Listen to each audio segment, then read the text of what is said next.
Hey, folks, we're going to be looking at a probability question here and kind of association, seeing if there's some mutually exclusiveness and go from there. So I'm going to probably set up a two-way table to show you that. So this is a problem that I'm pulling from CPM's Math, Integrated Math 2, and this is section 8.2.2, number 8-49. It says, a survey of local car dealers revealed that, got some numbers here, 64% of all cars sold last month had a green fang system, right? And then it says 28% had alarm systems. And then 22% had both green fang and alarm systems. So let's set up a two-way table so we can actually determine what we have. I don't have a lot of space. I'll do my two-way table up here on top.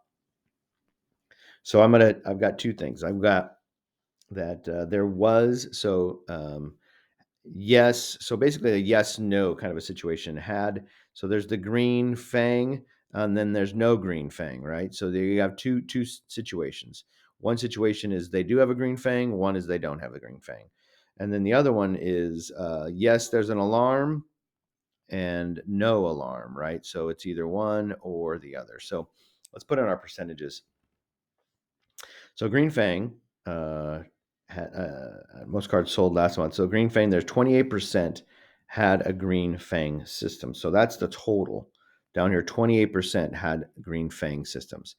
And then, I'm sorry, the 28% was the alarms. The 64% had Green Fang. So that's the total cars had Green Fang. And total over here, alarms was 28% had alarms. Okay. And then it says 22 had both.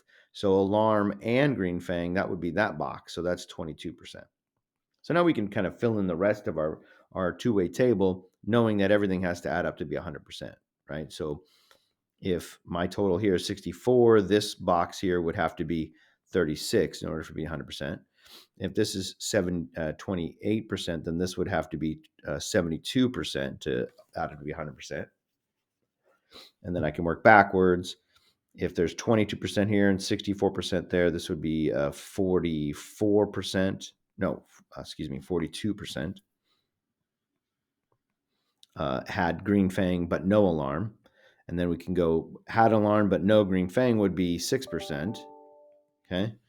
And then I'm going this way. So this would have to be 30% here for everything to add correctly.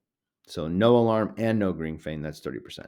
So now we can answer our questions once I have my little two-way table. So what is the probability one of these cards selected at random had neither green fang nor alarm system? So that's no and no. So that is 30% based on my table, 30%. That's this one. So no alarm, no green fang, that's 30%. Part B says, what is the probability that a car had green fang and was not protected by an alarm? So had green fang, but no alarm. So let's see, green fang, no alarm. That would have been my 42% according to my table. Okay.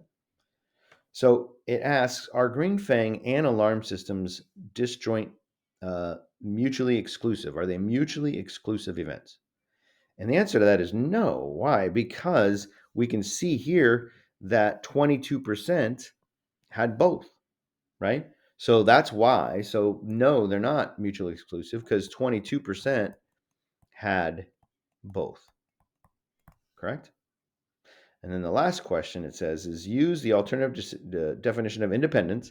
So we're looking to determine if having green fang is associated with having an alarm system. What would that mean? That would mean that if I were to take the probability of having a green fang, right, and multiply it by the probability of having an alarm, that should equal then the probability of having both green fang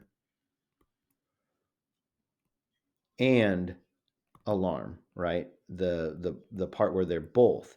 So what I'm saying is what would have to be true is the probability of having a green fang, right? That's the 64%. The probability of having an alarm is the 22%. So those would both have to multiply to be having both, which is the 22%. So we'd have to say that 64% times 20, go back up there, 28% would equal 22%, right? And that's not true, right? What we can do is I'm kind of out of room here, but on the side, let me say I would be taking 0.64 and I'm going to multiply that by 0.28, right? And if you take those two numbers and you multiply 0.64, 64 hundredths times 28 hundredths, you get 17 hundredths, or 18 if you round up, 18 hundredths. So that would equal 18%. So those are not equal. Since those are not equal, we would say that they are associated. They're not equal, therefore they are associated. Okay? There we go.